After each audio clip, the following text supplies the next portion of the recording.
ஒரு பவுலில் ஒரு 2 டேபிள் ஸ்பூன் அளவுக்கு கர்ட் ஆட் பண்ணிக்கோங்க. இதில் சில்லி பவுடர் 1 டேபிள் ஸ்பூன் அந்த அளவுக்கு ஆட் பண்ணிக்கோங்க.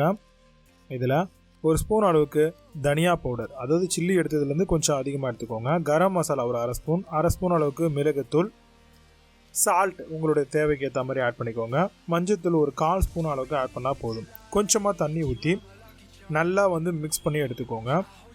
இதை ஒரு வாரமாக வச்சுக்கோங்க. இப்போ ஸ்டவ் ஆன் பண்ணி அதில் ஒரு பேன் வச்சுக்கோங்க. பேனில் கொஞ்சமாக ஆயில் சேர்த்துக்கோங்க.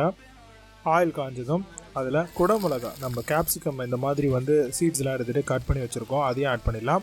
உருளைக்கிழங்கையை வேக வச்சு அதையும் தோல் உரிச்சு வச்சுருக்கோம், அதையும் இதில் ஆட் பண்ணிக்கலாம். போட்டுட்டு நல்லா பார்த்தீங்கன்னா ஃப்ரை பண்ணலாங்க. ஓரளவுக்கு கேப்சிகமில் இருக்க தோல் எல்லாமே ப்ரௌன் ஆகிற வரைக்கும் வறுத்துட்டு அதை வேறு ஒரு பிளேட்டுக்கு மாற்றிக்கோங்க. மாற்றிட்டு திரும்ப அதே பேன் வச்சுக்கோங்க. கொஞ்சமாக ஆயில் சேர்த்துக்கோங்க.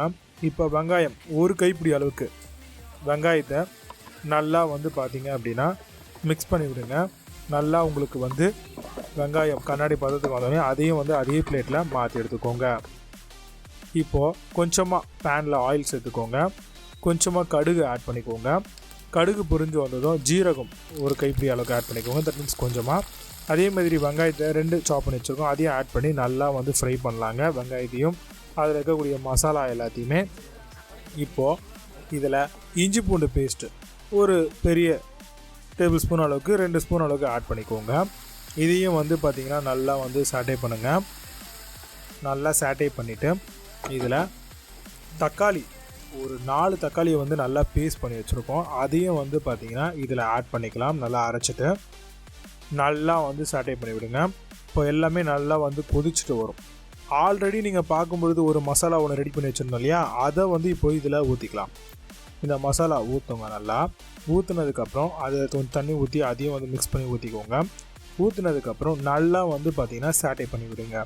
நல்லா மசாலா எல்லாம் கொதிச்சுட்டு வரணும். கொஞ்சம் தண்ணியும் ஆட் பண்ணிக்கோங்க, ஏன்னா நம்ம வெஜிடபிள்ஸ் பண்ணோம் இல்லையா, அதுக்காக.